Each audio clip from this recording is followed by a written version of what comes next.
Salam Sobat Pembelajar Kamus Desa Indonesia. Kali ini kita akan meneruskan dari topik sebelumnya, kasus kekerasan seksual pada anak. Nah, melihat dari sisi seberapa amannya ketika korban dan pihak orang tua atau perwalian dari korban ini mengajukan atau melakukan pengaduan ke kepolisian.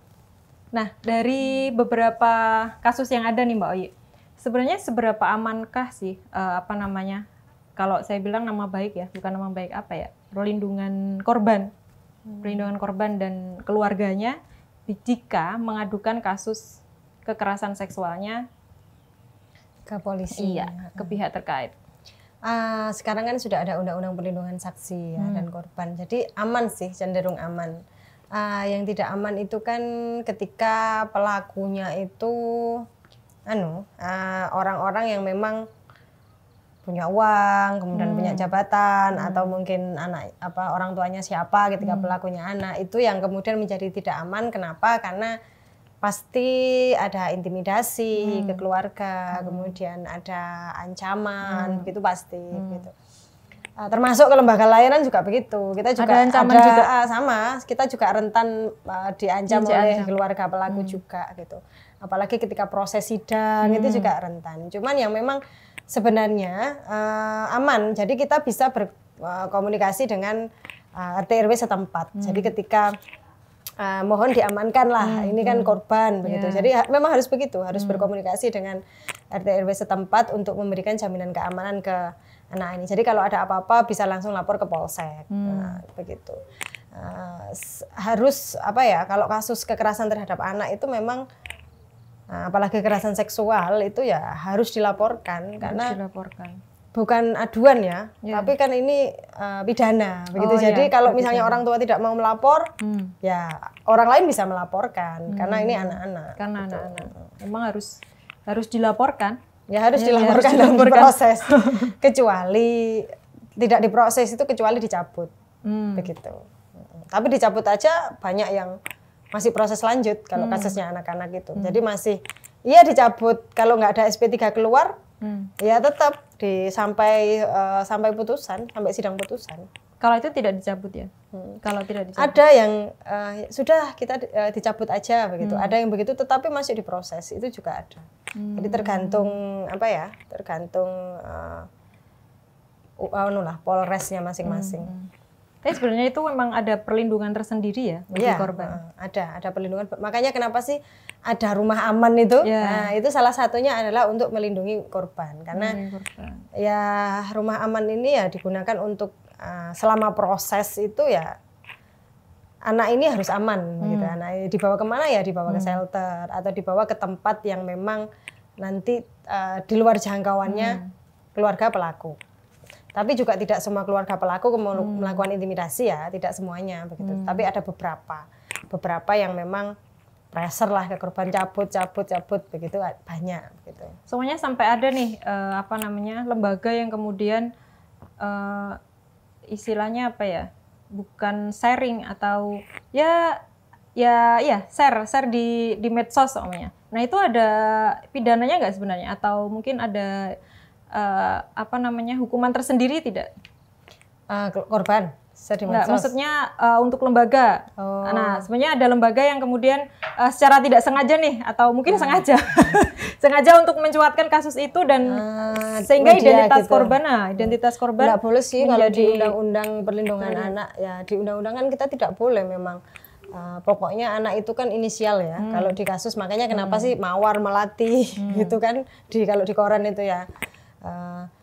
Terus alamat juga disamarkan begitu. Cuman kalau pelaku boleh diekspos, tapi kalau korban tidak boleh memang. Korban dan saksi itu tidak boleh. Karena ya untuk melindungi itu, karena apalagi media itu kan sekarang ya kalau koran ya sekali baca langsung hilang gitu. Tapi kalau sekarang serba online itu kan masih ada jejak begitu. Jadi kalau kemudian diekspos anaknya, kemudian masih inisial aja enggak boleh. Umi Khorirotin terus Uka gitu kan ketahuan. Nah, rumahnya Singosari begitu kan. Kadang alamatnya jelas, namanya disamarkan, alamatnya jelas. Cuma problemnya itu Mbak Lila justru ada di media yang tidak ramah. Gitu. Jadi kalau sekarang saya nggak tahu ya. Kalau dulu itu sering banget gitu ada banyak sekali koran-koran itu justru misalnya kejadian itu terjadi di mana begitu ya, dia di situ bakal keluar-keluar, tetanggamu ini loh ada yang diperkosa bapaknya, tetanggamu ya begitu loh. Jadi akhirnya yang awalnya tetangga nggak tahu jadi tahu gara-gara koran ini kan, orang otomatis membeli karena penasaran kan, begitu. Itu dulu begitu. Kalau sekarang saya nggak tahu sih, karena hampir kita kalau lembaga kita itu komitmen bahwa selama kasus ini ongoing, kita tidak mau diwawancara. Jadi kita tidak mau berbicara ke media manapun tentang kasus yang masih ongoing. Itu sudah kode etiknya ya? Kode etik gitu. Dan kita tidak boleh juga habis mendampingan update di medsos ya. Aku habis sidang. Itu maksudnya. Rentannya konselor itu yang belum belum tatak ya, namanya itu. Tiba-tiba curhat, ini proses kita tidak boleh begitu, tidak boleh kecuali mengulas pengalaman lama. Jadi pernah pendampingan misalnya begini, itu sudah kasus lama itu boleh. Tetapi ketika masih ongoing, kemudian masih hangat, kemudian kita bercerita proses itu kan resisten lah, akan memicu bahwa orang akan bertanya ada apa dan menjadi bahan gosip dan sebagainya. Gitu. Ya kita boleh berbicara kasus ya umum aja, misalnya data berapa, kasus yang kekerasan yang terjadi apa, misalnya gitu. Mungkin ada lembaga yang di luar sana ingin menginisiasi menjadi pendamping korban gitu kan, harus memang ada etika-etika khusus atau kode etik khusus untuk menangani anak gitu kan. Iya, harus memang ada kode etik itu. Nah, iya. Pertama tidak ember. Terus kemudian apa lagi? Kalau dengan sesama pendamping ya, misalnya kita ketemu psikolog, kemudian atau ketemu dengan sesama konselor seperti kita kan sharing gitu. Kita gimana ya, ada begini, ini enggak masalah. Itu kan kita rapat ya istilahnya, diskusi. Atau dengan misalnya ketemu yang biasa konseling gitu, aku punya kasus yang begini bagaimana ya gitu. Tapi nggak ember banget sampai dibuat status begitu. Ini anak ini begini. Nah, pendampingan nggak boleh begitu. Jadi kita harus bisa, karena gini, kerahasiaan itu menjadi hal yang terpenting. Jadi komitmen kita, kode etik kita adalah menjaga rahasia klien, termasuk identitas, kemudian dia mengalami apa, begitu memang harus kita rahasiakan. Selain itu mungkin pendekatan, ada kode etik tertentu. Mungkin nggak boleh tiba-tiba stigma, kamu memang anaknya seperti ini apa-apa gitu. Mungkin ya nggak boleh. Mungkin ada hal yang perlu disampaikan untuk kita pendekatannya ya, karena begini, rata-rata kita mendekati korban itu kan sulit ya. Nah, cukup sulit lah. Kita perlu dengan hal yang manis, kemudian kita cerita, nggak bisa kita langsung nanya kamu ngalami apa, nggak bisa begitu, tapi kamu namanya siapa, kelas berapa, begitu. Terus membangun ini nyaman dulu, sukanya apa, begitu. Apalagi kalau di shelter ya, kalau harus di shelter kita mau asesmen itu nggak bisa langsung sekaligus nanya, itu nggak bisa. Jadi harus ada prolog dulu lah, pendekatan, makan bareng atau gimana. Terus nanti lama-lama kalau dia sudah nyaman gitu kita nanya, Dek, mohon maaf, gitu, kemarin adek ngalami ini ya, gitu. Gimana sih perasaannya, gitu. Terus apa sih yang dirasa, gitu. Terus nanti lama-lama dia akan cerita sendiri tanpa kita yang aktif nanya itu nanti kalau dia sudah nyaman pasti akan cerita pengennya apa, terus yang ditakutkan apa, begitu. Ketika nih korban dari latar belakang orang yang tidak mampu, dari segi biaya, nah ini kira-kira ada nggak sih sebenarnya biaya khusus yang ketika seseorang ini harus mengadukan kasus tersebut? Nggak ada sih. Butuh banyak atau tidak, atau bagaimana gambarannya? Gratis semuanya. Apalagi di Kopatara, gratis. Malaikat ya berarti menolong. Ada beberapa kasus yang misalnya anak diperkosa rame-rame itu, kan karena banyak ya, itu kadang kena IMS, kena herpes gitu ya kan, dia harus berobat rutin ya. Itu juga ya harus kita obati sampai dia sembuh, kan kasihan kan, karena kalau perempuan itu kan kalau tidak benar-benar sehat kan efeknya bisa kanker dan sebagainya begitu. Jadi ya kita memang harus memperhatikan itu ya, detail banget untuk apalagi ketika masih anak-anak gitu kan, masa depannya masih panjang gitu. Jadi kita harus memastikan bahwa korban yang kita dampingi itu ya benar-benar nggak hanya dilihat terus pokoknya nanti kasusnya ini selesai, ini ya harus dipikirkan juga anaknya ini kira-kira kalau masih sekolah mau sekolah lagi apa enggak, ya begitu kan. Kebutuhan sekolahnya kalau bagaimana. nggak mau sekolah di situ, sekolah di mana, nanti anaknya ini yang misalnya hamil, itu anaknya ini mau dibawa kemana, dikasihkan ke lembaga pemerintahan. Kita kan bisa nanti lewat Dinsus ke yang di Sidoarjo itu, tapi memang ada lembaga khusus yang menerima ya? Menerima. Apa itu namanya mungkin? Saya lupa di Sidoarjo itu, pokoknya panti khusus balita untuk yang memang anak tidak diinginkan. Cuma nanti menjadi anaknya pemerintah. Oh gitu. Jadi sudah tidak bisa ibunya bertemu lagi. Atau mau dirawat keluarga dekat, atau mau mungkin dikasihkan ke siapa, gitu. Kita berikan pilihan atau dirawat sendiri. Jadi sampai tuntas ya, sampai selesai nanti ini anak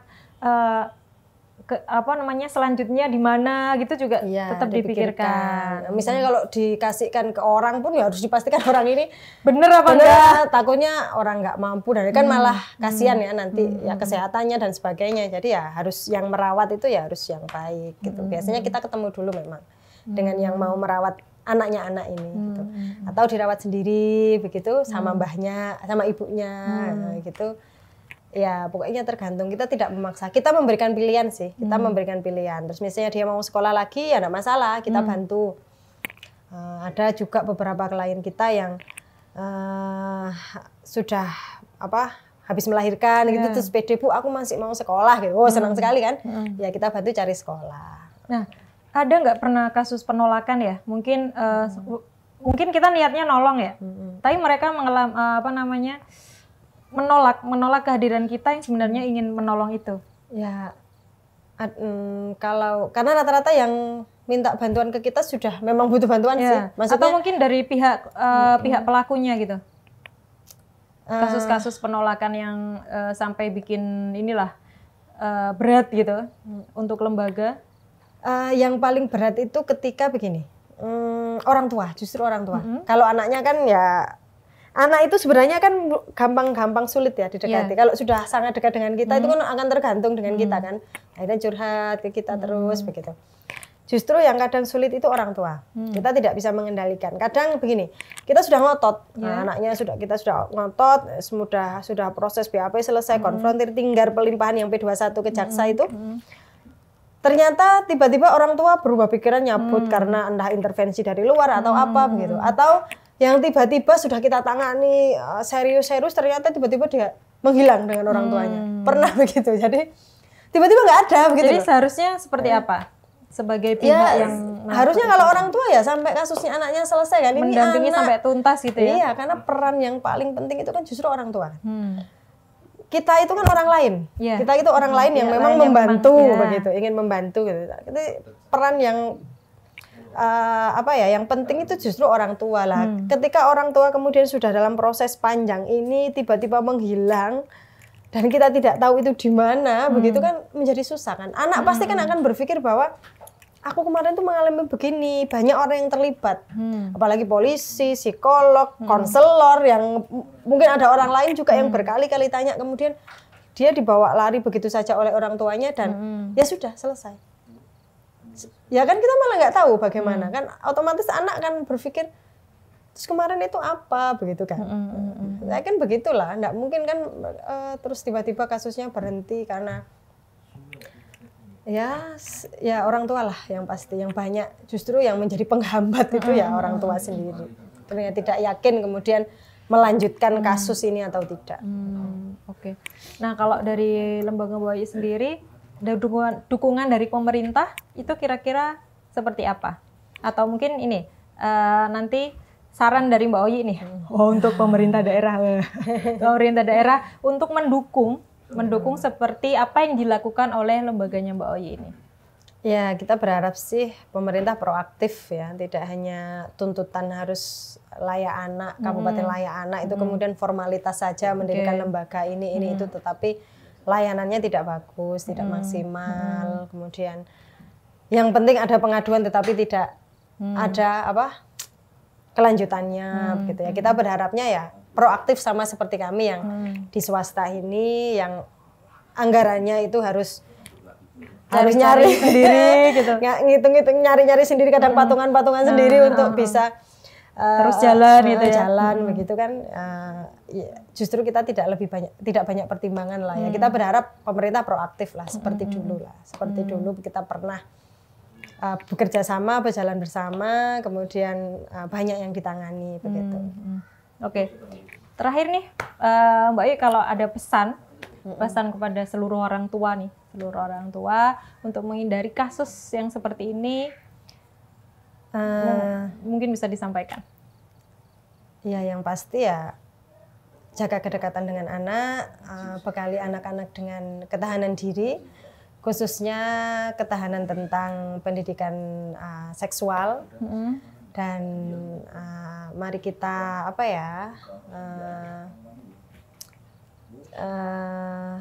inilah yakinkan ke anak bahwa tempat terbaik untuk kembali itu ya orang tua. Oke. Terima kasih Mbak Oyi untuk bincang-bincang kita kali ini. Nah, untuk Sobat Pembelajar Kampus Desa Indonesia, untuk tema kekerasan seksual pada anak, masih ada sesi-sesi berikutnya. Jika hari ini tentang bagaimana pengaduan ya, lebih kepada pengaduan dan lembaga yang kemudian expert di bidang itu, di topik berikutnya kita akan kupas dari sisi psikologisnya, mungkin dampaknya dan bagaimana secara psikologis orang tua mendekati agar dampak itu tidak terus berlanjut kepada anak. Terima kasih atas perhatiannya. Assalamualaikum warahmatullahi wabarakatuh.